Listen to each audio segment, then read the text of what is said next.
Plus rien au monde n'arrêtera les BRICS. C'est le message qu'ils ont voulu transmettre avant-hier lors de leur sommet au Brésil. Plus rien ne les arrêtera. Ni Donald Trump, ni ses tarifs, ni ses menaces.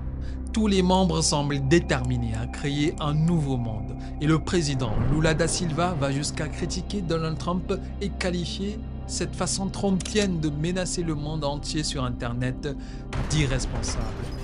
Ce qui a provoqué un tollé dans les médias internationaux, c'est que les grands absents étaient non seulement le président russe Vladimir Poutine, qui a un mandat d'arrêt international sur lui, mais surtout et également le président chinois Xi Jinping, qui pour la première fois depuis son arrivée au pouvoir en 2012 n'a pas assisté à un sommet des BRICS. Ces absences contrastent avec la présence notable d'un nouveau poids lourd qui vient d'entrer dans l'organisation, et c'est l'Indonésie qui apporte un PIB supplémentaire de 1400 milliards de dollars. Depuis l'arrivée des 5 nouveaux membres, l'organisation n'est plus la même. L'Égypte, l'Éthiopie, l'Iran, l'Arabie Saoudite et les Émirats Arabes Unis ont littéralement décuplé la portée géographique et poussé le poids économique de l'Alliance vers des nouveaux sommets.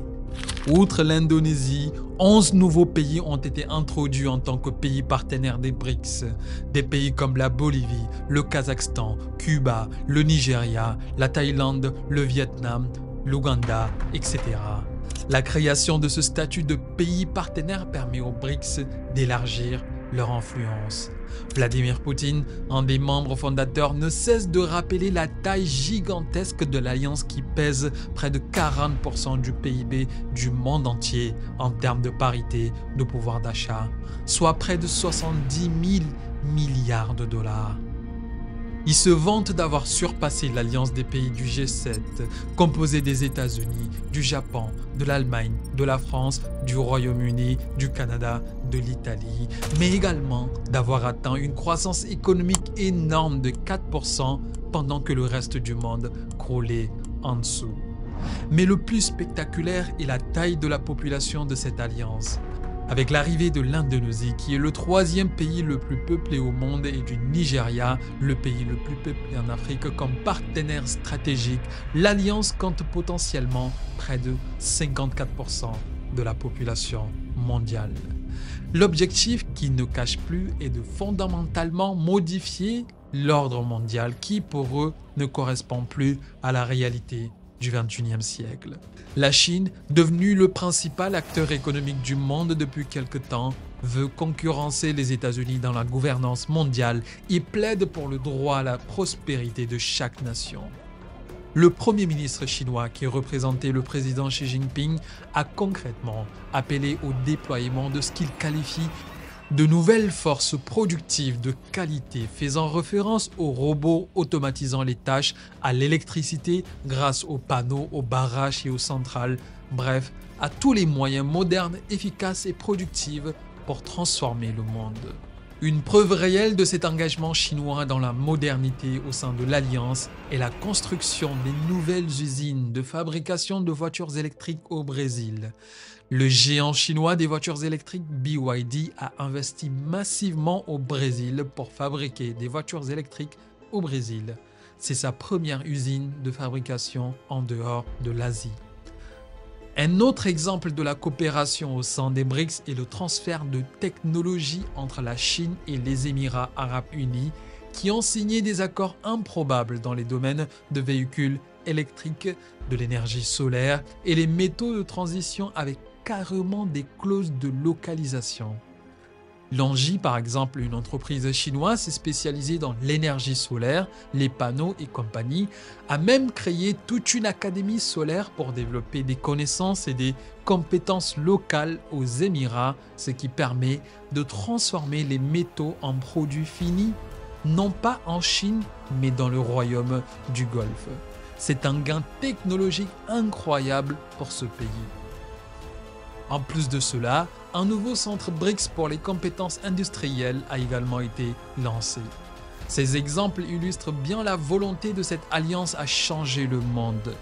Dans le même temps, la Russie, qui a été la cible des sanctions occidentales à cause de ce qu'elle fait en Ukraine, pousse encore plus vers une dédollarisation accélérée du monde. Quand ses avoirs de quelques 300 milliards de dollars tenus à l'étranger ont été gelés, la Russie a trouvé refuge dans cette alliance qui lui a permis de faire un rebond économique spectaculaire. Lors de son discours tenu en visio, Vladimir Poutine a rappelé que sa volonté de dédollariser s'est exprimée. Qu'en 2024, les échanges économiques de la Russie avec les autres membres des BRICS ont été faits à 90% avec la monnaie russe, le rouble et les autres monnaies des pays membres. C'est pour lui une victoire dans son effort de dédollarisation. La stratégie des BRICS est de construire un réseau robuste de systèmes de paiement et de règlements alternatifs pour renforcer l'autonomie et la résilience financière plutôt que de remplacer directement le dollar par une monnaie unique. Plus loin encore, la Russie propose la création d'une nouvelle plateforme d'investissement qui permettrait au monde de se diversifier ailleurs qu'à Wall Street ou la City de Londres. Cette nouvelle plateforme d'investissement sera liée à la banque des BRICS, appelée Nouvelle Banque de Développement, et servira d'alternative pour le reste du monde et surtout rédigera les capitaux des pays émergents qui d'habitude sont systématiquement investis à Wall Street. D'ailleurs, les BRICS comptent aujourd'hui près de 60 000 milliards d'actifs financiers détenus dans le monde. C'est ce qu'affirme le ministre russe des Finances lors d'une réunion des gouverneurs de la NDB, la banque des BRICS située à Shanghai, en Chine. La NDB est reconnue pour son rôle stratégique croissant axé sur le financement en monnaie locale. Maintenant, cette banque n'a aucun poids face aux institutions financières traditionnelles comme la Banque mondiale. L'urgence pour les pays des BRICS est la création de cette nouvelle plateforme d'investissement pour réformer les marchés financiers mondiaux. Ils ont également déployé leur stratégie pour le partenariat économique des BRICS 2030 visant une meilleure coopération financière, un investissement accru avec la capacité de rassembler des capitaux privés. Ils sont également, sous l'impulsion de la Russie, en train de développer ce qu'ils appellent le système des paiements transfrontaliers des BRICS qui utiliserait les monnaies nationales et les technologies numériques, surtout la blockchain, pour faciliter les paiements transfrontaliers. D'autres initiatives ont été lancées. On a le BRICS Grain Exchange pour la sécurité alimentaire et le Conseil spatial des BRICS pour la coopération spatiale. Avant même la fin du sommet, Donald Trump commence à brandir les menaces. Il écrit sur son réseau social que les pays s'alignant sur les politiques anti-américaines des BRICS se verront imposer un droit de douane supplémentaire de 10% et il n'y aura aucune exception à cette politique. Cette menace a été faite dimanche soir après que les BRICS ont critiqué les droits de douane imposés par le président Donald Trump. Ce dernier avait déjà, il y a quelques mois, menacé les pays de cette alliance s'ils se mettaient à vouloir remplacer le dollar dans les échanges économiques. Il disait qu'il voulait un engagement de ces pays, qu'ils ne créeront pas une nouvelle monnaie des BRICS, mais ne soutiendront une autre monnaie pour remplacer le puissant dollar américain. Sinon, ils devront faire face à des tarifs de 100% et s'attendre à dire adieu à la vente dans la formidable économie américaine. Les BRICS ont exprimé de sérieuses préoccupations concernant la montée des mesures tarifaires et non tarifaires unilatérales des États-Unis.